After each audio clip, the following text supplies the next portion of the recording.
안녕하세요. 오늘 11월 오늘 며칠인가요? 11월 13일 금요일 금요기도회 예배를 통한 그 은혜를 또 나누도록 하겠습니다. 지금 동영상을 보내는 것이 여기 찬송도 빠지고 다른 여러 기도도 빠지고 이제 하나님 말씀을 증거하는 것만 여기 기록이 되는데요. 우리가 교회에 나와서 이전과 같이 먼저 힘써 찬송 드리고 또 말씀 듣고 또 기도하고 하는 이런 것이 많이 생략이 되지만은 그래도 우리가 하나님 말씀을 듣는 것은 또 이 특별한 상황이 되는 것이고, 여러분 개인적으로 기도하시고 또 개인적으로 찬양은 좀 해 나가시고요. 또 하나님 말씀은 우리가 이것을 풀어서 듣는 것이니까 이것에 우선 좀 주목하고 또 이것에 집중하는 그런 것을 양해해 주시길 부탁드리겠습니다. 오늘도 기도에 대한 말씀을 계속 이어가도록 하겠습니다. 살펴보니까 기도에 관한 내용이 너무 많아요. 성경에서요. 또 우리가 그것을 배워나가면서 그렇게 기도할 때 우리 인생이 변화가 되고 내가 살고 나로 인해서 다른 사람이 살고 하나님께서 기뻐하실 만한 그런 인생의 모습이 되어가는 것이니까 우리는 이것에 더 주목해야 될 줄로 믿습니다.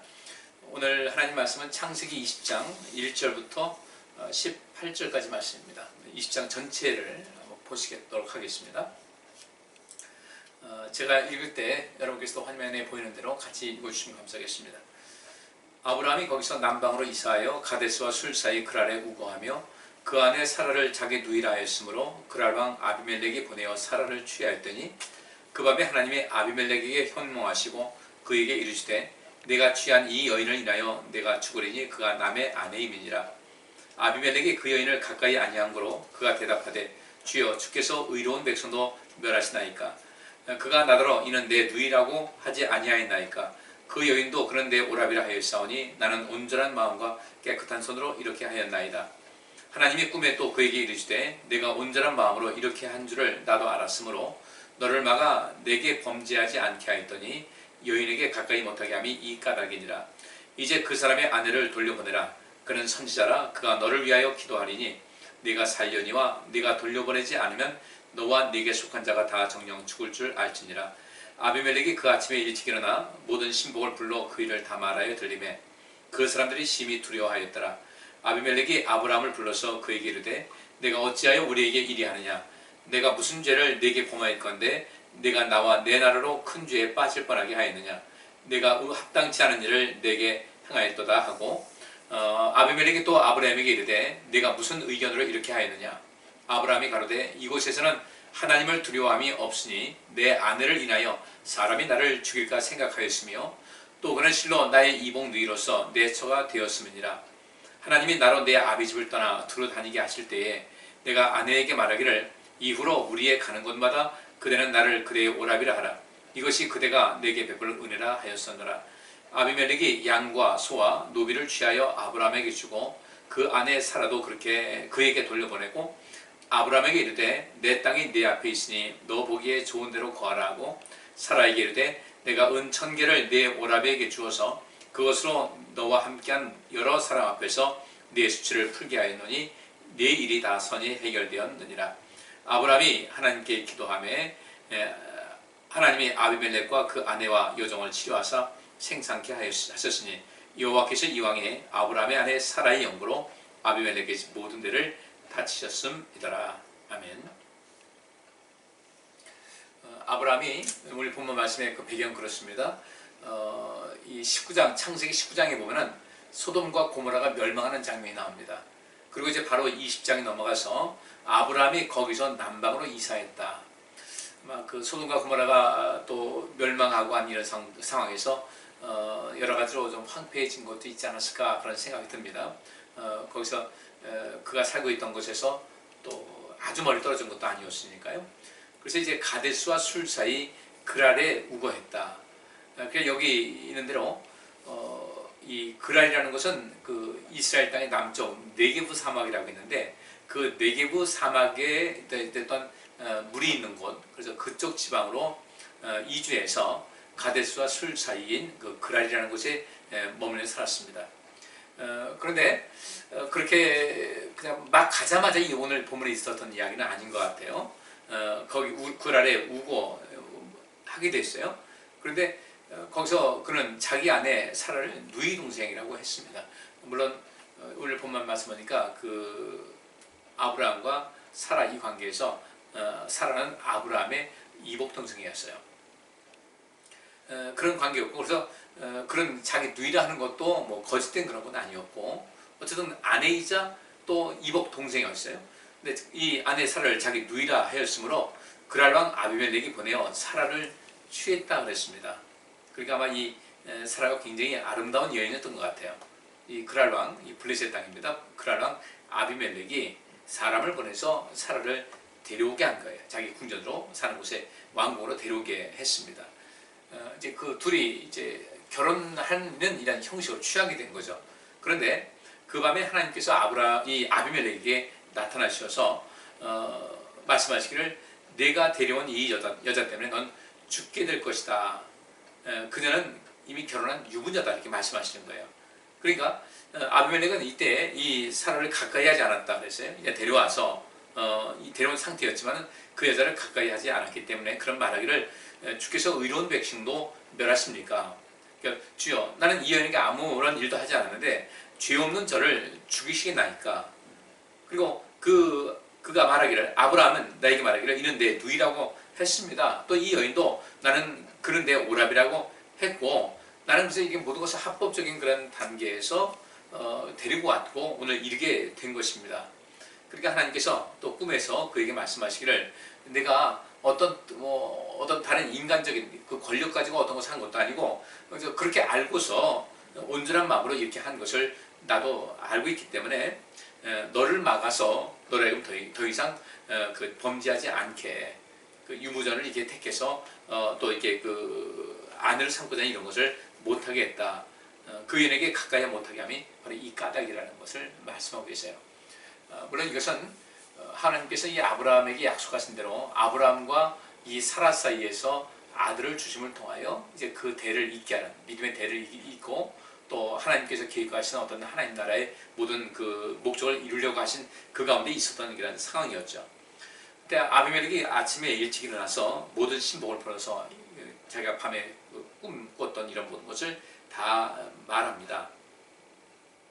이렇게 말하는데 그 사람들이 그 모든 신복을 불러서 말했는데 그 신복들이 심히 두려워하였다. 하나님에 대한 그 인식이 없었죠. 물론 그 당시에도 그들은 나름대로 자기들 섬기는 신이 있었을 거예요.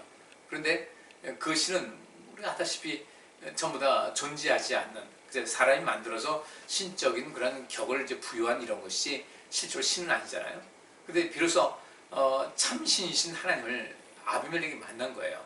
그렇게 단순하게 꿈을 꿨다. 우리가 꿈을 꾸면 아유 뭐 개꿈 꿨다. 그 꿈이 좀 뒤숭숭하다 이렇게 말할 수 있지 않겠습니까? 그런데 이 아비멜렉은 그 꿈이 너무도 선명하기 때문에 이것을 이제 신복들을 불러서 다 이야기를 했고 그 듣는 사람들이 다 심히 두려워했다. 본문에 나와 있습니다. 이때 이제 아비멜렉이 아브라함을 불러서 이렇게 된 그 상황을 배경 묻습니다. 한편은 탓하기도 하고 화도 나기도 하고 두렵기도 하는 그런 마음속에 왜 이런 일을 행했느냐. 그러니까 아브라함이 말하기를 내가 멀리 먼 데서 왔다 갈 때 우리에서 출발해서 하란 거쳐가지고 여기까지 왔는데 이곳에 와보니 하나님을 섬기는 그런 믿음이 없다. 이들은 하나님을 두려워하는 마음이 없다. 하나님을 두려움이 없다는 것은 하나님을 알지 못한다는 이야기예요. 이곳에 보니까 하나님을 두려움이 없으니 내 아내를 인하여 사람이 나를 죽일까 생각이 든다.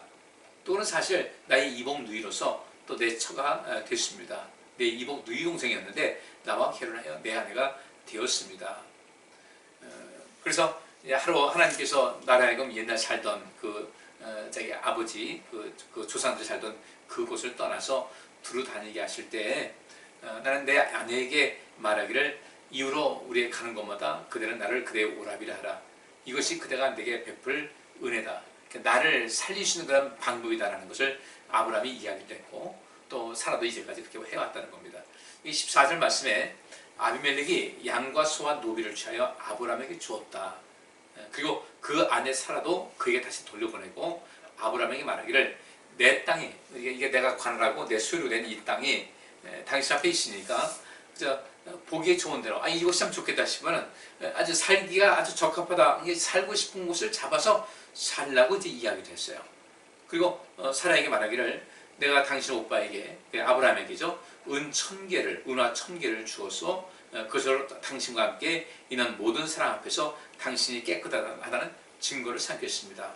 당신은 아무것도 잘못한 것이 없습니다. 우리는 아무 문제 없습니다. 라는 것을 이야기를 했습니다. 그리고 17절 말씀에 아브라함이 하나님께 기도하며 하나님이 아비멜렉과 그 아내와 여종을 치료하사 생산케 하셨다. 오늘 이 본문에 있는 말씀이 전체적인 맥락이 그렇습니다. 저는 이 말씀 속에서 우리가 기도라는 것을 한번 좀 생각해 보자는 거예요. 기도라는 과연 무엇일까? 우리는 보통 우리가 구한다고 할 때요. 앞에 있는 것 살펴보면 기도는 하나님께 예배하는 행위입니다. 내가 어떤 부족한 것이 있어서 하든 어떻든 하나님의 도우심이 필요합니다라는 것을 이야기하는 거예요. 그래서 나의 필요를 또 구할 수 있는 것이고 누군가의 그 삶 속에 어떤 어려움이 있어서 하나님의 도우심이 필요하다 할 때 또 그릇에 기도할 수 있는 거예요. 엘리야가 기도하니까 땅에 3년 6개월 동안 땅에 비가 오지 않았어요. 그리고 다시 기도하니까 하늘에서 구름이 몰려와가지고 비를 내렸습니다. 기도라는 것은 내가 나 자신을 위해서 기도하는 것이든 내 가족을 위한 것이든 또 누군가 익명의 어떤 사람을 위해서 기도하든 간에 그 기도는 하나님께서 이 모든 권한을 가지셨습니다 라고 하는 전제하에 기도를 하는 거예요. 그렇기 때문에 우리가 이 기도한다는 것은 하나님을 높이는 행위입니다. 하나님은 전능하신 분입니다. 하나님께서 모든 것을 하실 수 있는 그런 권세를 갖고 계신 분이십니다. 그러면서 이제 그 하나님께 자신이든 또 다른 사람이든 위해서 간구하는 것이거든요. 그런데 특별히 이 구약 성경에는 기도하라고 할 때 이제 구하는 거 뭐 똑같이 구해요. 누군가를 위해서 기도하든 나를 위해서 기도하든 구하는 것은 이제 공통적인 개념이 있는데 오늘 이 아브라함이 하나님께 기도했다. 그래서 이 아비멜렉과 그 아내와 여종을 치료해서 자녀를 낳을 수 있게 하셨다.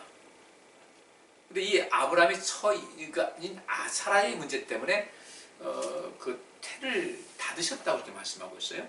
그 18절 말씀하니까 여호와께서 이왕에 아브라함의 아내 사라의 연고로 아비멜렉의 집 모든 태를 닫으셨습니다. 언제 이렇게 그 태를 닫혔는지 우리가 확실하게 알 수는 없었어요. 알 수가 없고 아브라함이 그 사라를 거의 빼앗기다시피 한 거죠. 권력이 있으니까 뭐 거기서 반발했다면 죽을 수도 있으니까. 그러니까 거기서 어떤 상당 오랜 기간이 있었든지 아니면은 그 다음에 그 아브라함과 아비멜렉이 화해를 한 다음에 일정 기간 동안 그 집안의 태문이 닫혔던 건지 모르겠는데 후자일 것으로 여겨지게 됩니다. 아브라함과 아비멜렉이 화해를 한 다음에도 여전히 그들은 그 어떤 태의 그 문이 닫혀서 어느 집에도 자녀를 낳는 집안이 없었다. 그런데 어느 정도 시간이 지난 다음에 하나님께서 아브라함의 기도를 들으시고 아비멜렉의 모든 집에 태를 여셔서 그 여종들을 그 아비멜렉의 아내와 여종을 치료해서 생산케 하셨다 이렇게 보는 거예요. 그러면 오늘 이 본 말씀 속에서 우리 이걸 한번 보십시다. 오늘 저는 이 기도에 대해서 말할 때 아브라함이 기도하면 내가 살 것이다 라는 말씀이 나와요. 20장 7절 말씀은 그런 말씀이 있습니다. 이제 그 사람의 아내를 돌려보내라. 그는 선지자라. 그가 너를 위하여 기도하리니 내가 살 것이다. 이 말씀하십니다. 그가 너를 위하여 기도할 것이 내가 살 것이다. 여러분 인생 살아가면서 그 어떤 것이 제일 기억에 남고 이게 내가 참 잘했다. 어떤 것이 기억납니까? 아마 여러분께서 누군가의 삶에 개입해서 그 사람을 살게 했다.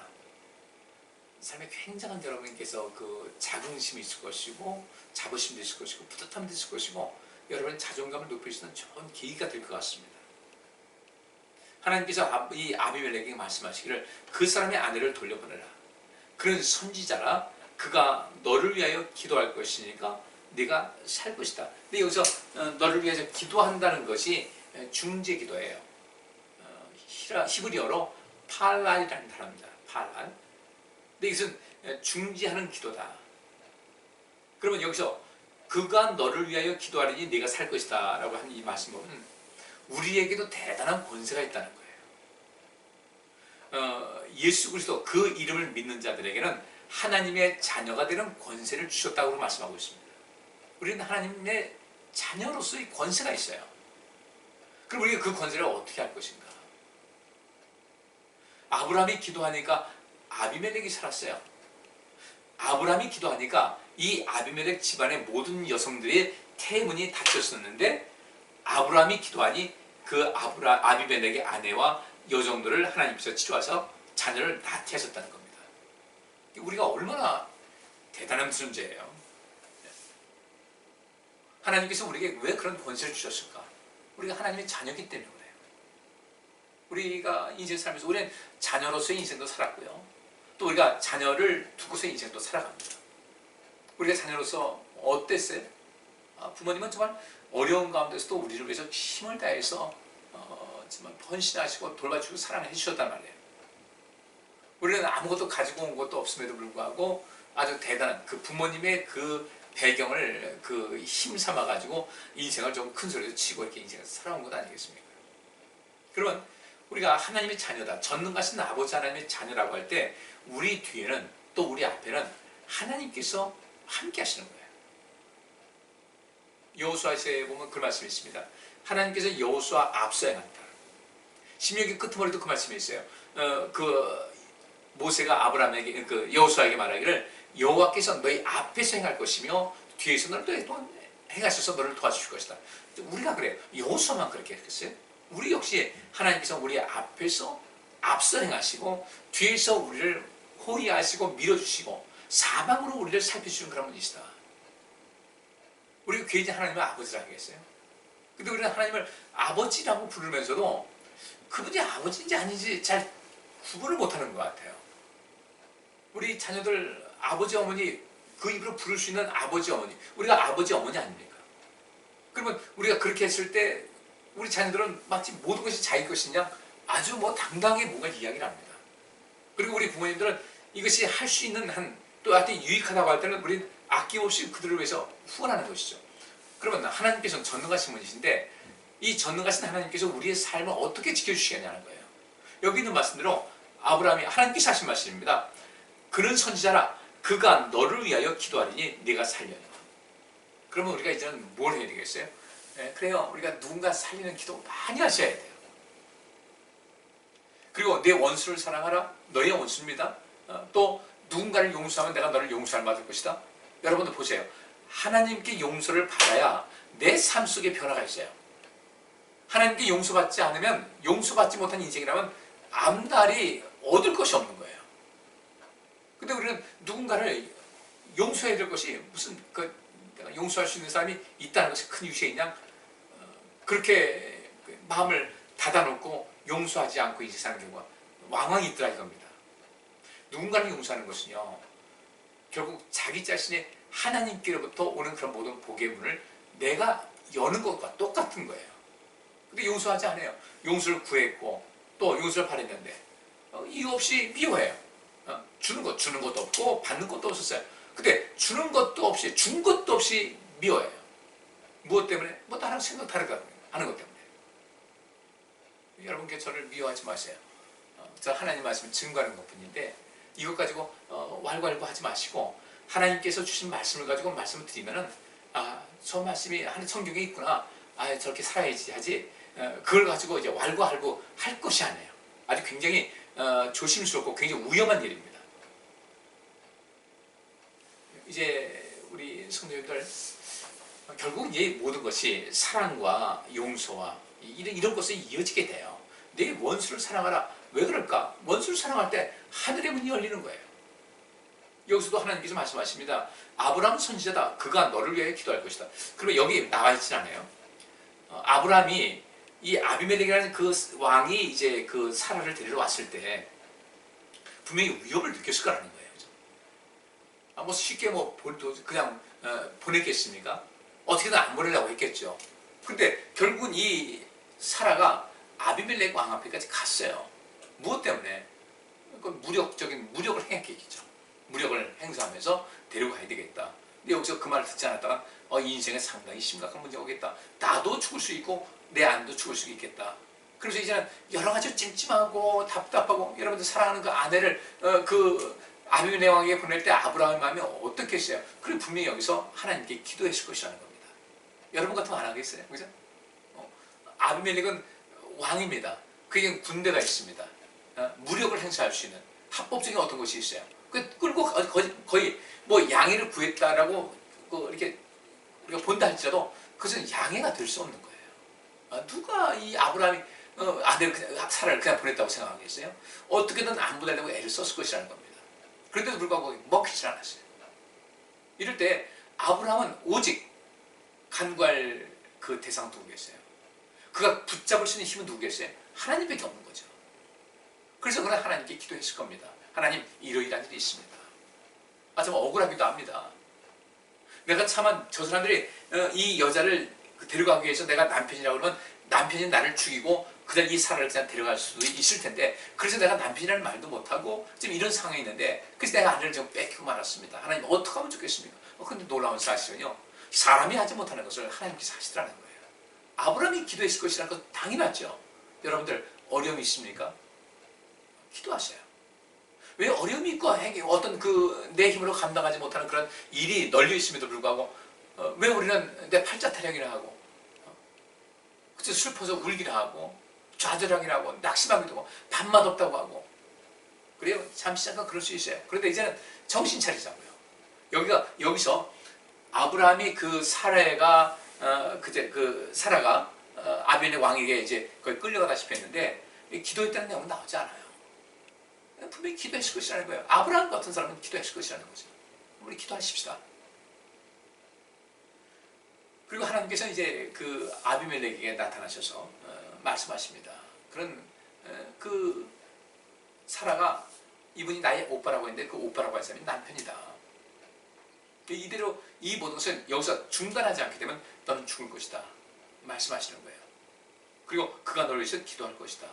아무리 양해를 구하고 사라를 데려갔다 할지라도 아브라함 마음에 압박감을 느꼈을 것이고 그저 무력감을 느꼈을 것이면서 이 속에서 분한 마음도 해요. 남자들의 자존심은 어떻겠습니까? 무력감 느꼈을 것인데 근데 여기 피해자의 입장에 있었던 아브라함이 하나님께서 하신 말씀이에요. 그는 선지자다 이겁니다. 선지자라.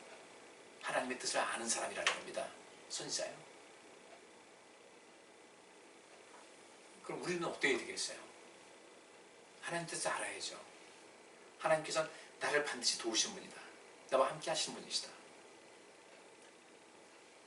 그래서 선지자라. 그가 너를 위하여 기도할 것이다. 그가 너를 위해서 기도할 것이고 그것 때문에 너는 그 아브라함의 너를 위해서 기도하는 그것 때문에 내가 살 것이다 라는 겁니다. 내가 죽지 않을 것이다. 빨리빨리 원상회 복시키라는 거예요. 아브라함은 여기서 이제 그 아비멜렉에게 좀 분한 마음도 있을 것이고 남자로서 자존심도 상하고 화도 나기도 하고 그랬을 텐데 근데 그 아브라함은 결국은 하나님께서 도우셨잖아요. 하나님께서 도우셔서 자기 생명이 유지되다 보니까 하나님께서 원하시는 것을 행한 거예요. 여기 있는 대로 그가 너를 위하여 기도할 것이다 라고 하신 말씀이에요. 이건 아비멜렉이 하신 말씀이에요. 그가 너를 위해서 기도할 것이다. 그러면 하나님께서 또 아브라함에게 뭐라고 하셨겠어요? 너 그를 위해서 기도해라. 이 일이 있은 다음에 아마 이 아비멜렉이 굉장히 놀랐던 것 같아요. 여러분 잘 아시는 대로 그 15절 말씀에 내 땅이 내 앞에 있으니 너 보기에 좋은 대로 거하라. 아브라함이 거기서 오랫동안 머물면서 우물도 파고 해가지고 살았던 것입니다. 그러다 다시 이제 또 돌아가게 됐고 이삭이 또 그 살고 있던 지역에 있다가 또 이제 가뭄이 드니까 다시 애굽으로 가려고 하다가 아브라함이 살았던 이 그랄 지역 여기에 머물게 된 거예요. 근데 거기서 자기 아버지인 아브라함이 뭐 여기 나오잖아요. 여기 아직 그 이삭이 태어나기 전인 사건이니까 이삭은 거기서도 자기 아버지와 함께 또 농사도 짓고 우물도 파고 했을 거 아니겠습니까? 근데 그 지역에 이어진 거예요. 근데 결국 이 아비멜렉이 큰 무력을 갖고 있었고 지금 말하면 한 국가 형태를 가지고 있었던 그 사람이었어요. 그럼에도 불구하고 아무것도 없는 이 아브라함에게 굴복할 수밖에 없었던 것은 하나님께서 아브라함과 함께 하셨기 때문에 그래요. 나중에 또 이삭이 또 옵니다. 이삭이 와서 자기가 이제 아버지가 있었던 것이고 자기도 거기서 농사를 지었던 것이고 하니까 이전에 아버지가 봤던 그 우물 거기서 물을 내는데 하는데 농사가 잘 되니까 이 블레셋 사람들이 자꾸 그걸 밀어내지 않습니까? 또 우물 메워버리고 또 딴 데 가서 이제 아버지가 봤던 것도 하고 또 우물 가서 나면 또 메워버리고 그게 계속해서 아브라함이 그 억울한 마음 가졌듯이 이삭도 역시 마찬가지로 그렇게 했는데 나중에는 계속해서 이삭이 밀려나게 가면서도 그들이 형통하는 것을 보고 이 아비멜렉과 그 군대 장관 비골이 와가지고 이삭에게 그렇게 얘기를 합니다. 너는 하나님께 복받은 사람이다. 내가 하나님께로부터 그렇게 보호함을 받는데 우리가 어떻게 할 수 있겠냐? 그들은 어떻게 알았겠어요? 그 위에 아브람, 그러니까 이 아브람 시대니까 역시 그 당시에 그 아비멜렉이라는 것은 그 멜렉이라는 것이 왕이라는 것 뜻인데 그 왕조를 말하는 거죠. 그러니까 동일한 사람은 아닐 것입니다. 세월을 많이 지났으니까. 그런데 자기 그 선조를 통해서 이 아브람이 어떤 사람이라는 것을 알았을 것이고 또 그 하나님께서 자기에게 나타나서 어떤 것을 했던 것을 어떻게 말씀하신 것을 다 알고 있지 않겠어요. 그렇게 모든 걸 종합해 보니까 이삭이라는 사람 아브라함의 아들인데 지금 보니까 예사롭지가 않더라. 이거 괜히 우리가 이 이삭을 건드렸다가는 문제가 발생할 것 같다. 큰일 날 것 같다. 그래서 이삭 앞에 와서 뭐라고 합니까? 너는 여호와께로부터 복받은 사람이다. 우리가 당신한테 좀 서운하게 한 것 마음에 두지 말고 우리에게 좀 자비를 베풀었으면 좋겠다. 이 얘기를 해요. 결국 하나님께서는 그 하나님의 뜻을 이루고자 하는 그런 사람들은 하나님께서 철저하게 보호하신다는 겁니다. 그리고 하나님께서는 원수를 악으로 악을 갚는 것이 아니라 그 원수를 위해서 기도하는 겁니다. 그리고 하나님께서는 아비멜렉에게는 말하기를 그는 선지자다. 이 내 사람 아브라함은 선지자고 그가 너를 위해서 기도할 것이 내가 살 것이다 라고 말씀하셨고 아브라함에게도 그를 위해서 기도하라고 하셨겠죠. 이런 그 일이 너무도 생생하게 꿈속에서 나타난 것이고 이런 말이 굉장히 그 깊은 두려움을 느끼게 그러니까 하나님께서 그렇게 그 마음속에 어떻게 할 수 없을 정도의 그런 깊은 두려움을 심어주신 거예요. 이 아비멜렉에게. 그 말을 들었던 신복도 역시 마찬가지로 우리나라가 지금 말하는 국가 형태라면 우리나라가 살기 위해선 이 아브라함에게 잘해야 될 것 같다. 그래서 어떻게 합니까? 14절 말씀하니까 아비멜렉이 양과 소와 노비를 취하여 아브라함에게 주었다. 그리고 그 아내 사라도 그게 돌려주었다. 인간관계에서의 그 쉽게 말하는 속건 재물을 드린 거예요. 당신한테 너무 우리가 큰 신뢰를 범했다, 무례를 범했다고 하면서 인간관계에서의 용서를 구하면서 이 화해의 재물을 주는 겁니다. 양과 소와 노비를 취해서 아브라함에게 주었다. 여러분들 인간관계 잘하세요. 이유 없이 누구 미워하고 그러지 마시고 인간관계 잘하시고 가능하면 화합하려고 소금이 골고루 뿌려져가지고 맛이 있듯이 그렇게 하셔야 돼요. 근데 이 신앙생활을 이렇게 자칫 하다 보면요, 신앙생활 오래 한 사람들에 의해서 문제가 돼요. 제가 어제도 노예에 가서 이제 설교하면서 그 얘기를 했습니다. 성경 역사를 통해서 이스라엘 백성들부터 시작해가지고 오늘 한국 이 교회 전체를 볼 때 이스라엘도 역시 마찬가지거든요. 애굽에서 나와서 가나안 땅 들어가는데 그때 가장 그 이스라엘 백성들을 몰락하게 만들고 축제 분위기 속에서 가나안 땅 들어가야 되는데 축제 분위기가 아니었어요. 12명의 정탐꾼이 가서 그중에 10명이 허위복을 하는 바람에 엄청나게 많은 사람이 죽었습니다. 그리고 1세대가 다 광에서 죽었어요. 왜 축제의 그날을 한 일주일 정도 가는 것을 왜 40년 동안 멀면서 40년 동안 그 많은 사람이 죽어갔을까? 이걸 볼 때 신앙생활을 오래 하는 것이 유죄는 아니더라는 거예요. 바리새인들, 사두개인들은 자기들 그 그룹의 그 사람들 영입할 때 돈 많은 사람들만 불러들였어요. 사두개인들은 굉장히 부자였어요. 바리새인들이요, 율법 해석사들이다, 해석하는 사람이다, 율법사다, 교법사다 나오는데요. 그들은 누구보다도 성경을 더 잘 알고 있다고 하면서 성경에 반한 행위를 했어요.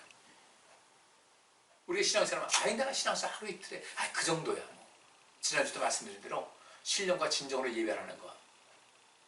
왜 신령과 진정으로 예배하는가? 하나님은 영이시기 때문에 그래요. 하나님이 눈에 보이지 않는 분이다. 눈에 보이지 않는 하나님이 보여야 돼요.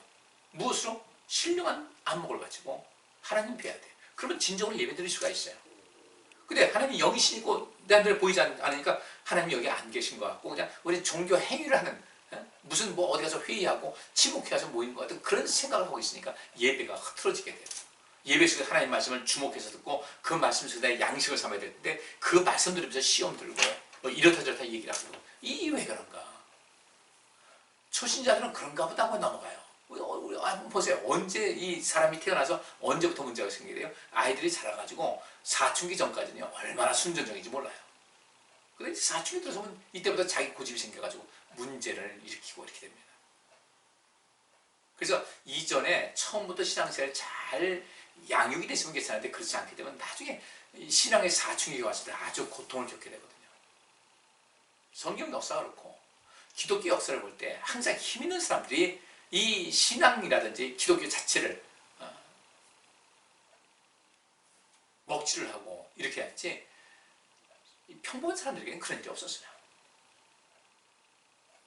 우리 성도님들 아비멜렉이 용서함 받고 생명 붙잡을 수 있는 것은요 자기가 실수했을 때 그 실수한 것을 만회하고자 하는 어떤 것이 있었어요.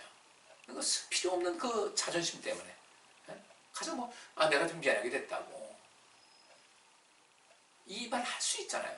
그리고 모두 쌍방이면 내가 과실이 뭐 9대1이든 1대9든 상관없어. 내가 2든 9든 내가 과실이 있으면 내가 또 이야기하고 미안하게 됐다면 무조건 풀리게 되는데 그걸 마음속에 두고서 두고두고 얘기를 해요. 물론 두고두고 얘기할 부분이 있긴 해요. 하나의 교훈 삼기 위해서는. 성경에서도 그 고린도전서에도 보면 광야에서 40년 동안 있었던 그 사건 속에서 어떤 사람과 같이 원망하지 말자. 이런 얘기 하잖아요. 할 수 있는 거예요. 그런데 그 감정이 내 안에서 품지 못하고 용서하지 못하고 사랑하지 못해가지고 간직하고 있으면 내 스스로 복의 길을 막는 거예요. 여러분들 누군가 살릴 수 있습니다. 아브라함의 기도는 아비멜렉을 살렸어요. 우리도 이제 누군가 살리는 일을 위한 살리는 기도를 하시자고요. 미운 사람 떡 하나 져준다고. 그렇게 하시자고요. 세월은 자꾸 흘러가는데 머뭇거릴 여유가 없습니다. 아비멜렉은 그래서 양과 소와 노비를 취해서 아브라함에게 주었어요. 아브라함의 마음을 가라앉히려고 한 거예요. 아브라함은 아비멜렉의 그 진실된 마음을 그 중심의 진실된 마음을 알았죠. 그리고 아브라함이 이제 하나님께 기도합니다. 뭔 기도를 했어요? 지나다 보니까 이 일이 지나다 보니까 아브라함이 여기 그랄 땅에 머물러 살지 않습니까? 여기서 계속 살았어요. 근데 어느 때부터인가 이 아비멜렉이 이 집안에 이 가문에 이 사회에 자녀를 낳는 여자가 없는 거예요. 이때 아비멜렉이 누구한테 찾아오겠어요? 당연히 아브라함이 오겠죠. 우리를 위해서 기도해달라고 했을 거예요. 이때 아브라함은 옛날에 나한테 그렇게 행한 것 생각하면 내가 이가 갈린다 그렇지 않고 아브라함이 하나님께 기도했어요. 17절 말씀에 아브라함이 하나님께 기도하며 하나님이 아비멜렉과 그 아내와 여종을 치려서 생산케 하셨다. 그랬으니 이후에 아브라함이 이 블레셋 사람들에게서 얼마나 대접을 받겠습니까? 여러분 마음을 열고 인생 살면요 큰 사람 되면요 길이 열립니다. 꼭 그렇게 하셔요. 작은 마음, 좁은 마음 그렇게 하고서 마음 풀지 않고 꼭 하지 마시고 뭔가 화해가 필요한 사람이 있으면 뭐라도 주스라도 다 사가지고 와서 우리 함께 지냅시다. 조금 갈등이 있었는데 우리 지냅시다 하고 좀 넘어가시고요. 과거에 아팠던 거 여기서 조그만 거 되면 또 그 튀어나와가지고 막 분을 내고 하지 마시고 누군가 중재하는 그런 기도, 누군가를 살리게 하는 그런 기도, 이것이 여러분을 살리고 여러분 후손을 살리는 지름길인데 왜 이 축복의 통로를 하나님께로부터 오는 모든 복의 통로를 내 스스로 돌을 갖다가 쌓아가지고 그걸 막아버릴 이유가 어디 있겠습니까? 그러면 나에게는 안 와요. 다른 사람이 흘러가는 거예요. 우리 인생 좀 지혜롭게 사십시다. 좀 더 그 현실로 말하자면 좀 얕게 살자는 거예요. 그러니까 이 인생 한 번밖에 없는 인생이고 긴 인생도 아니에요. 우리 하나님 뜻을 알아서 하나님께서 말씀하시길 아브라함에게 너 기도해라. 저들에서 기도해라. 하나님 내 속 아시겠습니까? 내가 얼마나 억울한데 아브라함은 하나님 옳습니다. 하라시니 하겠습니다. 기도하는 거예요. 그 기도하니까 아브라함이 복 받는 거예요.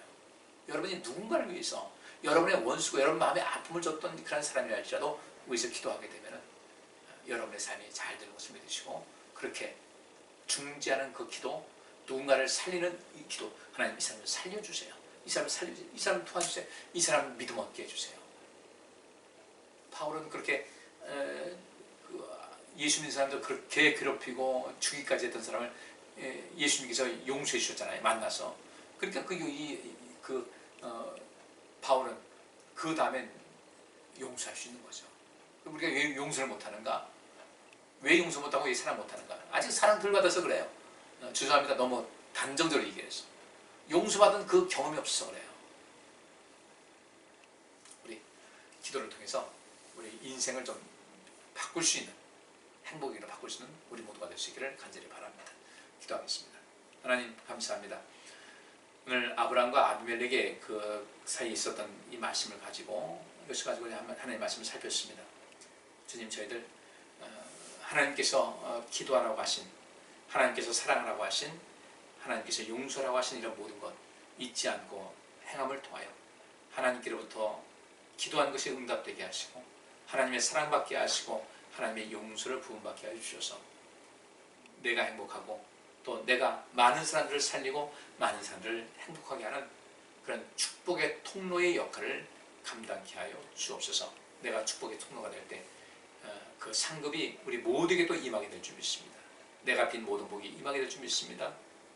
내가 용서하고 사랑하는 모든 것이 열매로 맺혀지게 될 줄 믿습니다. 저희들 그런 생활 매 순간순간마다 경험할 수 있기를 간절히 소원하오니 주여 저희들에게 감동감화 더하여 주옵시고 우리 성도님들 순종함으로 그 모든 복을 부음받게 하여 주옵소서. 이번 함께 하시면 감사하고 예수 그리스도 이름으로 기도하옵나이다. 아멘. 이 말씀을 참고하시면서 또 기도하시는 여러분들 되시길 바랍니다. 다음 주일 또 뵙겠습니다. 감사합니다. 안녕히 계세요.